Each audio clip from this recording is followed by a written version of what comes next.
Δεν την κατέβασε το ίντερνετ, έτσι. Την έχει και στο ίντερνετ. Ναι, δεν την κατέβασε όμως, εσύ. Τι από το ίντερνετ. Να την ανεβάσει στο ίντερνετ. Όχι, την κατέβασε από το ίντερνετ, εσύ. Όχι. Ή την έβγαλες από την άλλη. Την έβγαλα. Εδώ στις ράμπες. Όχι ρε, πας καλά. Πού? Από το τέτοιο. Από ένα φίλο μου. Από το υπολογιστή. Αλλά την έχω ξαναδεί αυτή την τίγα μου. Δεν το κάνουνε. Σκαλπατάκι.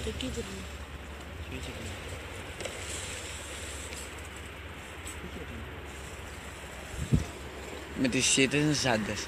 Ναι, αυτά. Αχτίνες. Ναι, είναι πάρα πολύ καλά. Είναι πάρα πολύ καλά.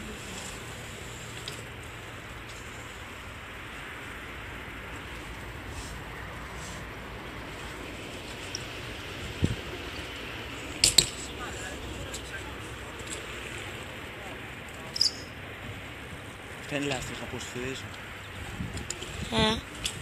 Λέω, αυτά είναι λάστιχα που σφυρίζουν. Όχι, αυτά είναι τα καλά τα λάστιχα που δεν γλιστράνε ρε. Ναι.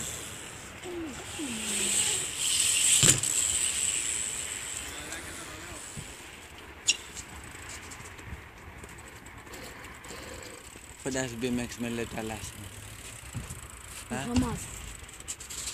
Η γαμάτο λέγε ράμπης όχι. Θα φας λίστα με τα λεπτά. Κατάλαβες. Μετά? Θα φας γλίστα με τα λεπτά στις ράμπες. Με τα λεπτά. Με τα λεπτά λάστιχα.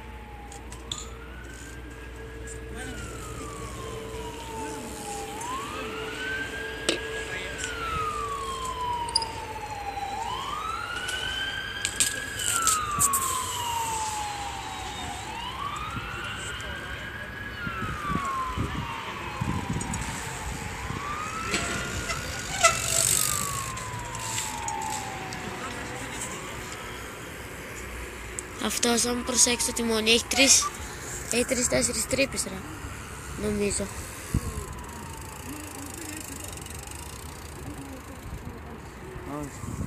Σηκώlte.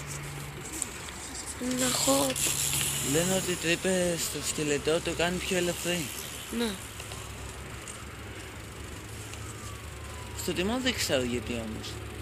Κάνει τρύπες. Ναι. Και για ομορφιά και κάτι κάνει, δεν θυμάμαι. Μήπως είναι πιο ελαφρύ το τιμόνι. Εντάξει, το σκελετός κάνει όλο το ποδήλατο πιο ελαφρύ. Εγώ μαλάκα στη ζάντα, ξέρεις τι μπορώ να κάνω επειδή είναι μαύρη ρε. Έχω πάρει τρυπάνι και μπορείς να το κάνεις λίγο έτσι, ίσα να φαγωθεί και να φαίνεται ζυμί.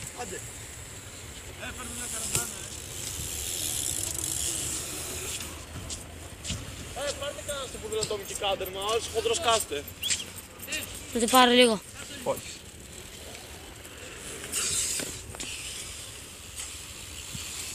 Πού είναι ο άλλος?